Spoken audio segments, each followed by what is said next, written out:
एक परिशुद्ध सतह की किस विधि द्वारा अच्छी फिनिशिंग की जाती है? ऑप्शन सी, हॉनिंग द्वारा।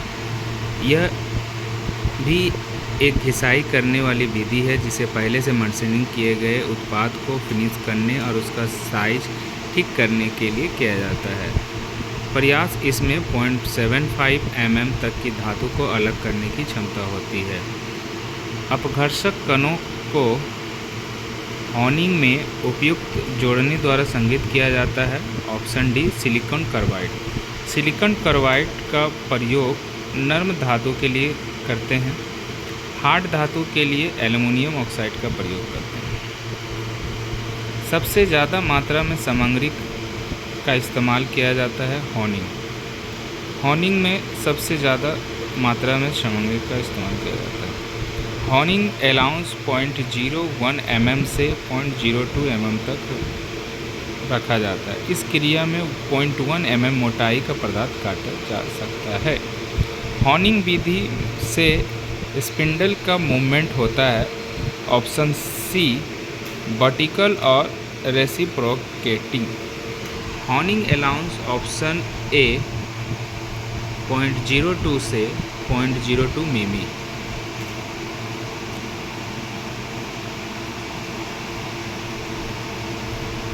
हॉनिंग करने से पहले सिलिंड्रिकल सरफेस को मसलिंग किया जाता है। बैट हॉनिंग में कूलेट का प्रयोग किया जाता है। बैट हॉनिंग में कूलेट का प्रयोग किया जाता है। कम धातु काटने के लिए नंबर ग्रेड की हॉनिंग स्टोन प्रयोग किए जाते हैं। ऑप्शन डी, 120 से 300 नंबर। बैट हॉनिंग, इस हॉनिंग में कम धातु काटी जाती है। कास्ट आयरन जॉब की हॉनिंग के लिए एब्रेसिव का हॉनिंग टूल का प्रयोग किया जाता है। कास्ट आयरन के लिए सिलिकॉन कार्बाइड।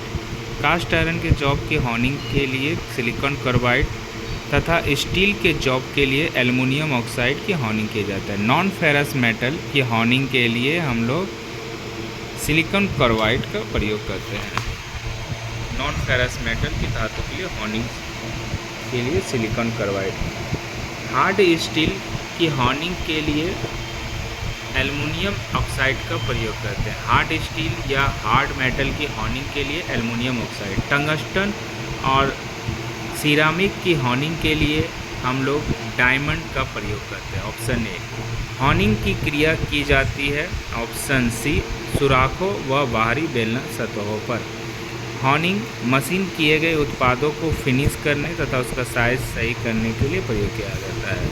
इसका प्रयोग बेलनाकार के बाहरी सतह पर आंतरिक बेलनाकार सतहों जैसे ड्रिलिंग तथा बोरिंग द्वारा किए गए छेद और फिनिश करने के लिए जाता है। Aluminium oxide abrasive honing stick प्रयोग की जाती है। Option A, low tensile stand material के लिए। Aluminium oxide abrasive honing stick low tensile stand material के लिए। ज़्यादा धातु काटने के लिए कौन से हॉनिंग स्टिक का प्रयोग करते हैं? तो ऑप्शन सी, कॉर्स ग्रेन।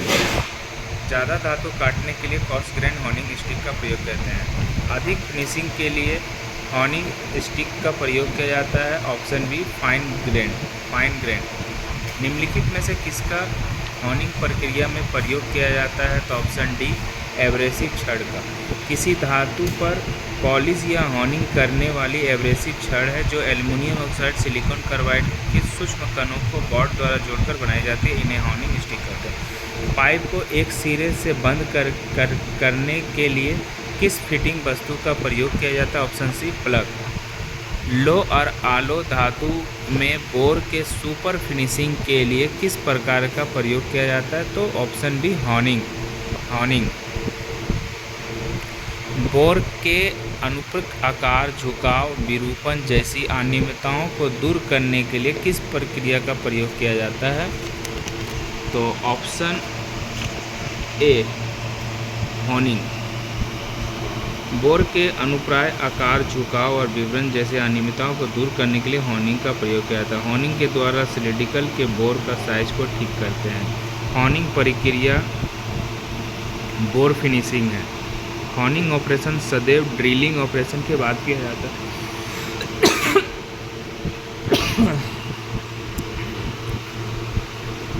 खुले खुले धूल प्रकार के अपघर्षण के साथ भाग की सटीक पिसाई की प्रक्रिया कहलाती है लैपिंग। लैपिंग एक प्रकार की फाइन ग्राइंडिंग है जो ढीले और द्रुत एब्रेसिव पदार्थ पर गोल और चपटे अंकों पर की जाती है।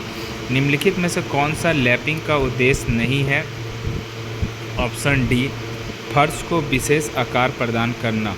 लैपिंग का उद्देश्य यह है कि किसी पार्ट के सरफेस फिनिशिंग को फाइलिंग करना, ज्यामितीय परिशुद्धता में सुधार लाना, फिट की क्वालिटी सुधार करना, लेकिन पार्ट्स को विशेष आकार प्रदान करना नहीं है।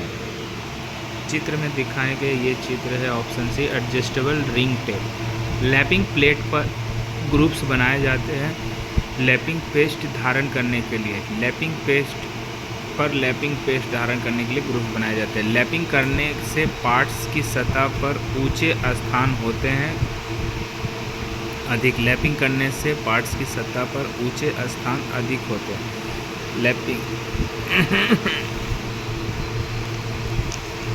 लैपिंग में चार्जिंग मटेरियल होता है एब्रेसिव कन, हीरा और एमनी। लैपिंग माने लैप को बनाने के लिए भिन्न भिन्न प्रकार के एब्रेसिव कन को पेस्ट के रूप में प्रयोग किया जाता है। इसे चार्जिंग मटेरियल भी कहते हैं, जैसे हीरा और एमनी। लैप निम्नलिखित में से किस धातु के बनाए जाते हैं? तो लैप एल्युमिनियम के बनाए जाते हैं। लैप एल्युमिनियम धातु का बना होता है, लेकिन high carbon steel, high speed steel तथा निकेल स्टील का नहीं होता। लैप निम्न में से किस धातु का नहीं होता? तो हाई स्पीड स्टील के नहीं और होते हैं पीतल, तांबा, एल्युमिनियम के लेप बनाई जाती है। लैपिंग की क्रिया की जाती है बाहरी और अंदरूनी दोनों पर। वेट लैपिंग की अपेक्षा डाई लैपिंग में अच्छी फिनिशिंग होती है। ऑप्शन बी, वेट लैपिंग की अपेक्षा डाई लैपिंग में अच्छी फिनिशिंग होती है। लैपिंग करते समय हमेशा क्लॉकवाइज घुमाना चाहिए। लैपिंग क्रिया में एल्युमिनियम ऑक्साइड एब्रेसिव का प्रयोग किया जाता है। Option B, non ferrous metal के रूप में। लैपिंग क्रिया में एल्युमिनियम ऑक्साइड एब्रेसिव का प्रयोग नॉन फेरस मेटल के लिए किया जाता है। एल्युमिनियम ऑक्साइड के एब्रेसिव वाले धीरे धीरे कटते हैं। सिलिकॉन कार्बाइड एब्रेसिव का प्रयोग हार्ड स्टील पर किया जाता है। सिलिकॉन कार्बाइड एब्रेसिव का प्रयोग हार्ड स्टील की लैपिंग के लिए करते हैं। ये फेरस मेटल लोह का प्रयोग किया जाता है धातु काटने। सिलिकॉन कार्बाइड वाले लैप अधिक धातु काटते हैं। डाई और गेजों की लैपिंग के लिए एब्रेसिव अधिक उपयुक्त होता है। Option B, boron carbide diamond के बाद हार्डनेस में इसी का ही क्रम आता है। इसकी कटिंग क्षमता बहुत ही अच्छी है, लेकिन महंगा होने के कारण इसके द्वारा डाई, बाहरी चूड़ी काटने वाला व गेज मापने वाला की लैपिंग की जाती है। डायमंड एब्रेसिव एक बहुत कठोर एब्रेसिव होता है। इसका प्रयोग की लिपिंग के लिए किया जाता है tungsten carbide. Option D. Lapping करने के लिए जॉब की सतह पर जो पेस्ट लगाया जाता है उसे हम लोग कहते हैं option D, lapping compound. Lapping करने के लिए जॉब की सतह पर जो पेस्ट लगाया जाता है उसे लैपिंग कंपाउंड कहते हैं। कास्ट आयरन की लैपिंग के लिए हम लोग option C, silicon carbide. Tap निम्नलिखित में से किस धातु के बनाए जाते हैं? टैप हाई कार्बन स्टील के। टैप हाई कार्बन स्टील के बनाए जाते हैं। लेड के बने लैप का प्रयोग किया जाता है सुराख की लैपिंग के लिए। लेड के बने लैप का प्रयोग सुराख की लैपिंग के लिए करते हैं। Lapping drilling, option B, drilling के बाद लैपिंग किया जाता है। किस विधि द्वारा पट सतह की चमकदार फिनिशिंग की जाती है? तो लैपिंग। किस विधि के द्वारा पट सतह की चमकदार फिनिशिंग की जाती है? लैपिंग के द्वारा। किस विधि द्वारा एक बेलनाकार सतह की चमकदार फिनिशिंग की जाती है? किस विधि के द्वारा एक बेलनाकार सतह की चमकदार फिनिशिंग की जाती है? तो लैपिंग के द्वारा।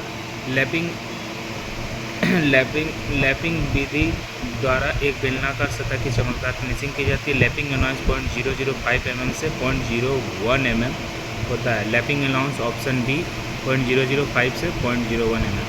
Fining lapping allowance option A. आंतरिक दहन इंजन के लिए गजन पिन किसके द्वारा पूर्ण पाया जाता है? तो लैपिंग। आंतरिक दहन इंजन के लिए गजन पिन लैपिंग द्वारा पूर्ण रूप पाता है। Hand tap. दस्ती टैप या हैंड टैप औजार किस नाम के लिए प्रयोग किया जाता है? ऑप्शन बी आंतरिक चूड़ी काटने के लिए। हैंड टैप औजार किस काम के लिए प्रयोग किया जाता है? आंतरिक चूड़ी काटने के लिए। निम्नलिखित में से कौन से एब्रेसिव का प्रयोग गेज और डाई के लैपिंग क्रिया में प्रयोग किया जाता है? Option B aluminium oxide. Lap आमतौर पर निम्न में किसके बने होते हैं? तो ऑप्शन ए कास्ट आयरन के। निम्नलिखित में से कौन एक ऑपरेशन के दौरान हॉर्निंग मशीन की गति है? तो option B vertical reciprocator. Option B honing allowance 0.01 से 0.02। एक प्रचलन जिसमें कम व्यास के छिद्र की साइजिंग तथा फिनिशिंग होती है कहलाती है? Option B lapping. लैप सामग्री के रूप में ज़्यादातर किसका प्रयोग किया जाता है? तो ऑप्शन बी कास्ट आयरन का। हैंड लैपिंग पद्धति का प्रयोग की फिनिशिंग के लिए नहीं किया जा सकता, तो सतही शीट्स। हैंड लैपिंग पद्धति का प्रयोग सतही शीट्स फिनिशिंग के लिए नहीं किया जा सकता। इसके अंतर्गत धातु को बहुत कम मात्रा में काटा जाता है। लैपिंग अलाउंस होनी चाहिए ऑप्शन सी। लैपिंग में बहुत कम धातु काटी जाती है। लैपिंग का प्रयोग के लिए किया जाता है? ऑप्शन डी धातु और अधातु दोनों के लिए।